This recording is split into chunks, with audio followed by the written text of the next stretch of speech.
Hello and welcome to Theories of Counseling and Psychotherapy and Personality. This is your intro and overview of what we're going to be covering for this particular course. I am Dr. Soloria, and I'll be with you throughout this term. So as we look at theories of counseling and psychotherapy and personality, we're going to be exploring many theories throughout counseling, psychotherapy, and personality. And in this course, you're going to have a broad brushstroke of what the theories cover, what personality theories are, some family systems theories, and looking at the core concepts, models that are pretty basic. Again, it's a broad brushstroke for individual, couple, and family counseling. And our hope is that you'll be able to conceptualize a treatment modality for what you're going to agree with in terms of your own philosophy, as well as what just understanding overall in counseling, psychotherapy, and personality.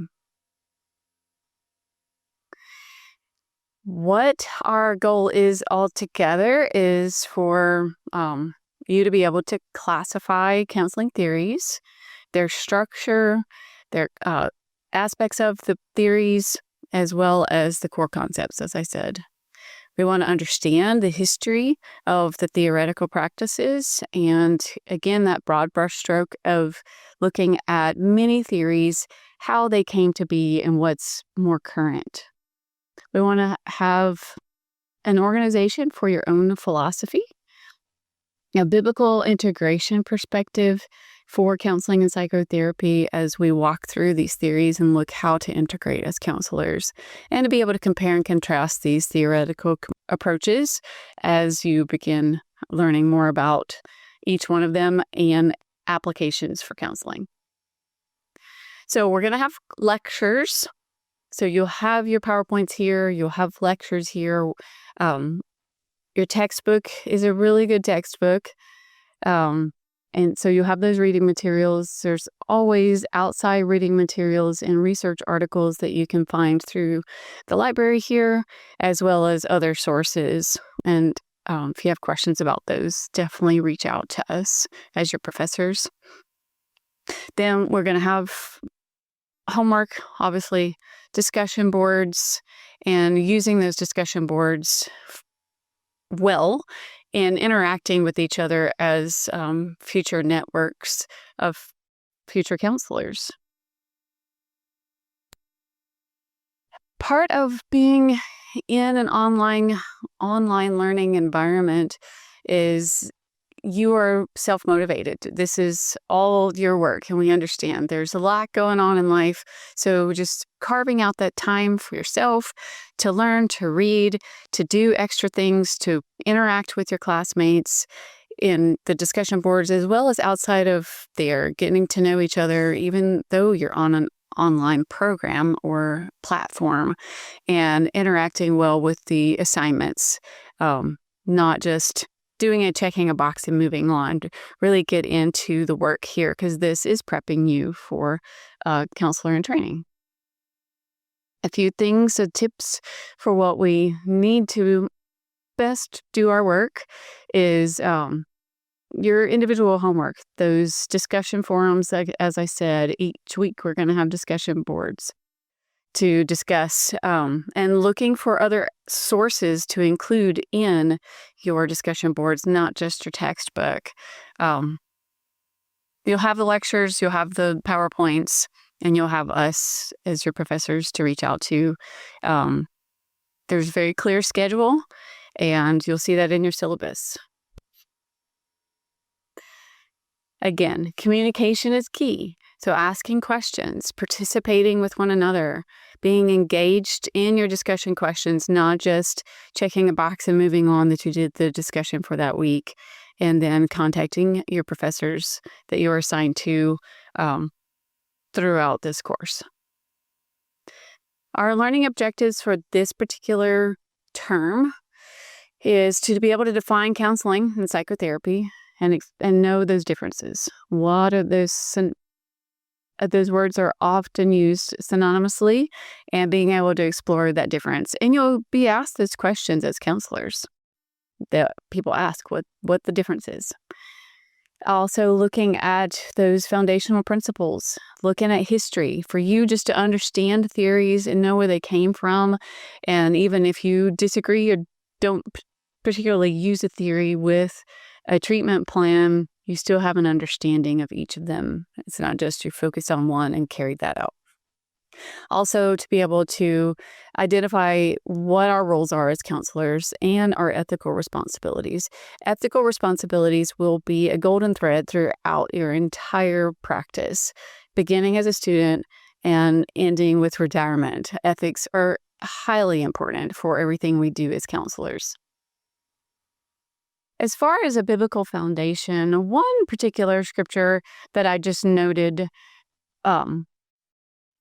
in terms of thinking about what it means to be a counselor. And Proverbs 27:17 says, as iron sharpens iron, so one man sharpens another.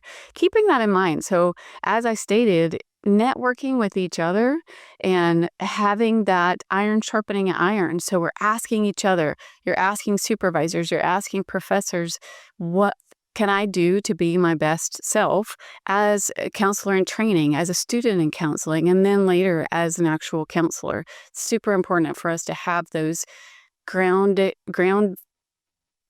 foundations for us to build upon and always want to be learning and be our best selves.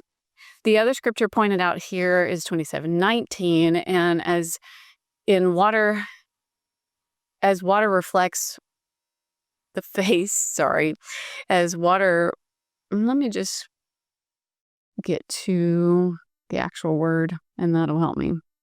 I wrote it down, but then I have a typo, so it's distracting me. As in water, face reflects face, so the heart of man reflects man. Keep that in mind. So what am I reflecting as a counselor in training, as a student counselor, as a counselor? How am I reflecting? And as a believer, how are we reflecting Christ to others as we are in a helping profession? Super important. So going back to our ethics, we're often going to see our ethical board, or your state board may have certain guidelines around how much we talk about a scripture in a certain environment, but as people, as believers, we get to reflect Christ throughout. So whether we read a scripture in a session or we just have a presentation of who we are in that particular room or group or classroom. So keeping that in mind, like, how am I reflecting? And how am I grounded? And how am I being sharpened by others? And I am sharpening others. As I stated, we're going to look at counseling and psychotherapy and those particular definitions. In your next PowerPoint, you will see and hear more about those particular definitions. But just you being able to understand what is the difference as a counselor, as a psychotherapist, and there are nuances and they are often used synonymously, but for you in your mind, just get those definitions down. As a professional counselor, I'm empowering a relationship. It also tends to be a little shorter than psychotherapy. And again, I'll go over those in our next unit. What are we covering? So we're covering a lot in a short period of time, and it's going to be a lot of reading. Do not become overwhelmed with all the reading. Create a structure for yourself. Create self-care. So as we look at these theories, we're looking at Sigmund Freud. We've got to start there. That's our foundation with psychoanalytic therapy, and psychoanalysis. So we do have to start there. And then we're going to move through Adlerian. We're going to look at existential therapy, Frankl, May, Yalom, and then person-centered, so Carl Rogers, and then we get into the behavioral therapy that is often heard of. We're going to move into cognitive behavioral, Beck and Ellis, looking at reality therapy, family systems, multicultural. We'll tap into multicultural as we also have a foundational class and you'll get more in depth in that. So this is, again, a broad brush stroke of looking at many things that you may have also had in other courses. And then an integrated faith-based. How do we bring that into these particular theories? Read. Complete your reading assignments. I understand there are times we may ask for a couple of 3 chapters at a time. Try to make that into bite-sized pieces. So reading a little bit at a time. So every day you read something, you get more read than if we try to just say, on Saturday, I'm going to read 3 chapters. That's overwhelming. So if every day, if you read 1 page and then every day you read a little bit, it becomes more. Every other day you're reading an article that talks about that particular theory that were on that particular week. You got more in than if you just waited and you bolused it all at one time. And that can be just flooding for our brain and you have other things going on. Complete your assignments as best that you can in a timely manner. Again, that's in your syllabus. Due dates are in your syllabus. And then completing your discussion questions as a professional.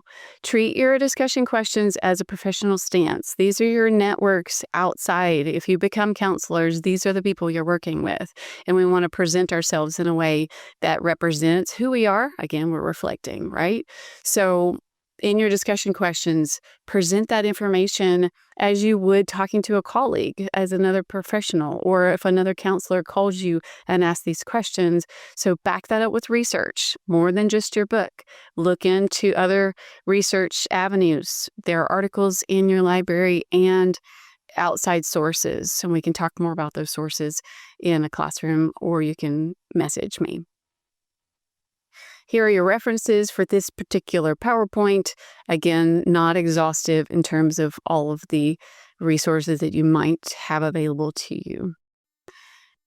I hope this is helpful in a broad brush stroke of what we're going to be doing in this particular course, and I look forward to working with you.